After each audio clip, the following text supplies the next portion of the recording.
আর এবার যে খবরের দিকে নজর রাখবো, নবান্ন অভিযানে কড়া নিরাপত্তা। নবান্নের রাস্তায় বসানো হবে অ্যালুমিনিয়াম ব্যারিকেড।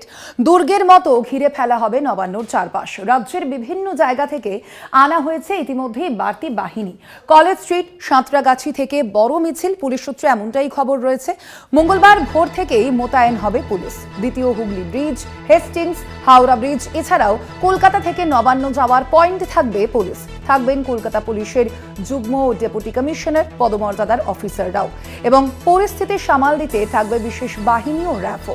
অপ্রীতিকর পরিস্থিতি এড়াতে থাকবে জল কামান এবং টিয়ার গ্যাস। আপনারা জানেন ইতিমধ্যেই যে আগামীকাল অর্থাৎ 27 অগস্ট রয়েছে নবান্ন অভিযান, এবং এই নবান্ন অভিযানের ডাক দিয়েছেন পশ্চিমবঙ্গ ছাত্র সমাজ। এবং সেই নবান্ন অভিযানকে ঘিরেই কিন্তু এবার কড়া নিরাপত্তা। একদিকে যেমনটা আমরা জানতে পারছি যে পুলিশ সূত্রে যেমনটা খবর রয়েছে যে মঙ্গলবার ভোর থেকেই মোতায়েন হবে পুলিশ, এবং দ্বিতীয় Hooghly bridge, Hastings, Howrah bridge এছাড়াও কলকাতা থেকে নবান্ন যাওয়ার যে পয়েন্টগুলি রয়েছে সেই পয়েন্টগুলিতে মোতায়েন থাকবে পুলিশ। থাকবেন কলকাতা পুলিশের যুগ্ম এবং ডেপুটি কমিশনার পদমর্যাদার অফিসাররাও।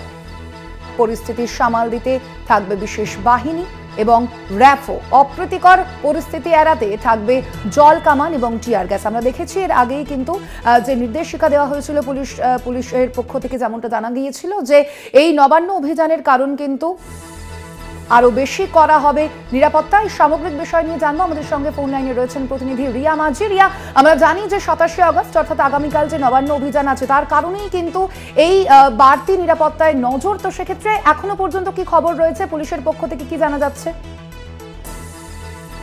তোমাকে জানিয়ে রাখবো যে গতকাল নবান্ন অভিযান রয়েছে এবং একটি নন পলিটিক্যাল একটি এই নবান্ন অভিযান বলে এমনটাই জানা যাচ্ছে। এবং সেই যে নবান্ন অভিযানের ডাক, সেই কারণের জন্য কিন্তু রীতিমতো তৎপর রয়েছে পুলিশ, কারণ কোনো রকম অপ্রীতিকর ঘটনা যাতে না ঘটে সেই কারণটা মাথায় রেখেই কিন্তু মূলত হেস্টিংস যে বিভিন্ন র্যাপ রয়েছে হেস্টিংসের, এবং তাছাড়া হাওড়া ময়দান, শিবপুর রোড, হাওড়া ব্রিজ অর্থাৎ মূল নবান্ন যাওয়ার যেসব রাস্তাগুলো সেগুলোকে অ্যালুমিনিয়াম ব্যারিকেড এবং কাঠের যে ব্যারিকেড করা হয়, যেগুলো একদম রাস্তা পুড়ে সেই ব্যারিকেড করা হয়, সেই ব্যারিকেডও কিন্তু করা হবে। এবং তার সঙ্গে থাকবে অ্যালুমিনিয়াম ব্যারিকেড।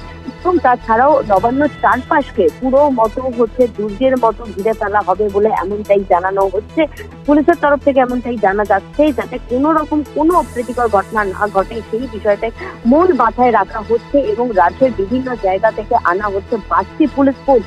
এবং পুলিশ গোপন সূত্রে যেমনটা জানতে পেরেছে যে কলেজ স্ট্রিট, সাঁতরাগাছি থেকে আরম্ভ করে এরকম বেশ কিছু জায়গায় র্যালি হবে, এবং বড় দুটি র্যালি হচ্ছে কলেজ স্ট্রিট এবং সাঁতরাগাছি থেকেই আসবে বলে এমনটাই জানা গিয়েছে। এবং সেই কারণের জন্য ভোর থেকেই বিভিন্ন জায়গায় পুলিশের সেখানে ডিপ্লয়মেন্ট হবে। এবং second bridge, Hastings, Howrah bridge সহ কলকাতা থেকে নবান্ন যাওয়ার বিভিন্ন যে পয়েন্টগুলো রয়েছে সেখানে যেমন ব্যারিকেড তো থাকবেই, সেরকমই মোতায়েন থাকবে কলকাতা পুলিশের যুগ্ম কমিশনার পদমর্যাদার অফিসাররা, ডেপুটি কমিশনার পদমর্যাদার অফিসাররা, এবং লালবাজারের এক শীর্ষ কর্তা থাকবেন ওভারঅল ল অ্যান্ড অর্ডারের সার্ভেলেন্সে। এবং একই সঙ্গে তোমাকে জানাবো যে আইন শৃঙ্খলা সামাল দিতে প্রস্তুত রাখতে বলা হয়েছে স্পেশালাইজ ফোর্স এবং র্যাবকে।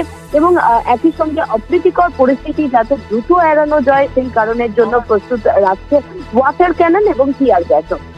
একদমই, অর্থাৎ বোঝাই যাচ্ছে যে আগামীকালের যে নবান্ন অভিযান তাকে ঘিরে কিন্তু আরো বেশি করে বাড়তি নজর দেওয়া হয়েছে নিরাপত্তায় একদিকে, এবং অপ্রীতিকর পরিস্থিতি যেন কোনো তৈরি না হয় সেদিকেও নজর রাখবে রাজ্য পুলিশ। আপাতত ধন্যবাদ তোমায় রিয়া। আমরা কথা বলছিলাম, ফোন লাইনে ছিলেন প্রতিনিধি রিয়া মাঝি।